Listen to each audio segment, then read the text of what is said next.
What's going on, guys? It's Alex from Tech. How are you doing?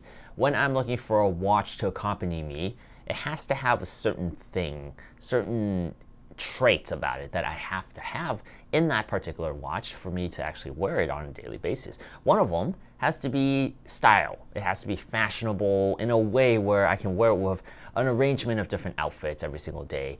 And secondly, if I'm looking for a smartwatch, it has to have decent battery life because charging it every night on top of all the tablets, laptops, phones, and all that, that's a lot of electronics I have to charge every single night. So ideally, you will want a few days of battery life, something like that.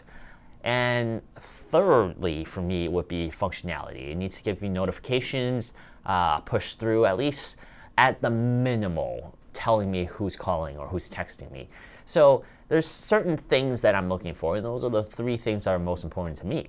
So a few months ago, I bought the Nokia Steel HR for heart rate. Some of the other watches that I've tested look more like generic watches, but this one actually has a little tech feel to it. So it's a good hybrid combination of everything you're looking for in a smartwatch. So what makes this thing different from other hybrid smartwatches is that it actually gives you a little screen. I'm not going to go into the direct specs, but there is a little circle on your watch face that is digital. So it does show you time, it does show you your heart rate. It tracks your heart rate continuously if you wanted to do that. It tracks your steps, it tracks your alarm, and when someone calls or texts you, it will flash that notification with that person's name coming across the screen like a ticker. So that's really neat that it has at least a physical screen you can look at. So that makes it a lot more convenient when compared to something like the Fossil or the Skagen hybrid smartwatches, where it basically is a traditional analog watch, and all it does is it moves the hands of the watch to a certain number when someone contacts you.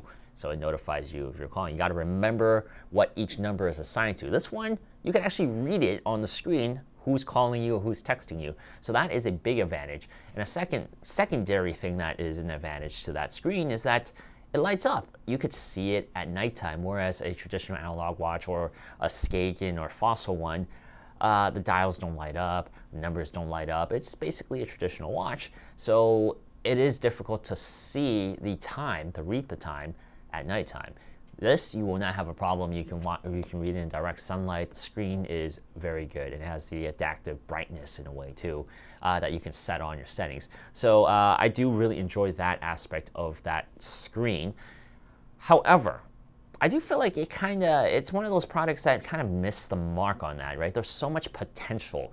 You know, sometimes you buy something and it's good. It's a good product, but you feel like it could be so much more and that they kind of just went halfway on it. And I feel that way with this particular watch. That screen could do a lot more. And I was really hoping that the next generation one would do that too, until we found out that Nokia was actually hemorrhaging money in this department, and that's why they sold it back to Withings. What I mean by this too is, for example, like those hybrid smartwatches from Skagen and Fossil, you cannot get MMS notifications pushed to you. Not even, let's say I have a group chat, a group MMS called work friends, right? It won't even flash work friends across the screen. It won't push through MMS stuff. That's the problem I also have with the Fossil smartwatches and also the Skagen ones.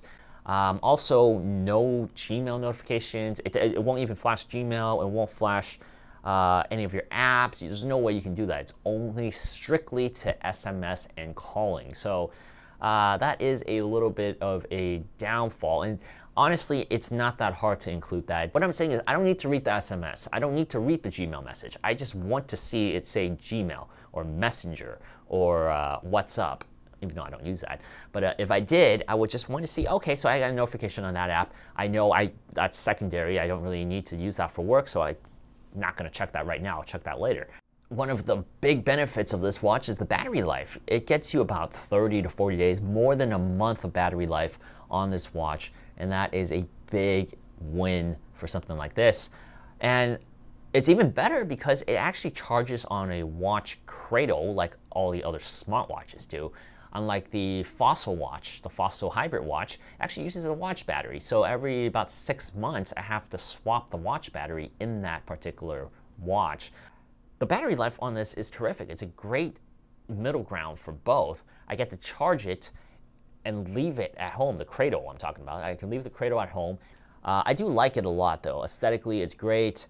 Battery life is terrific. It's basically almost everything I want.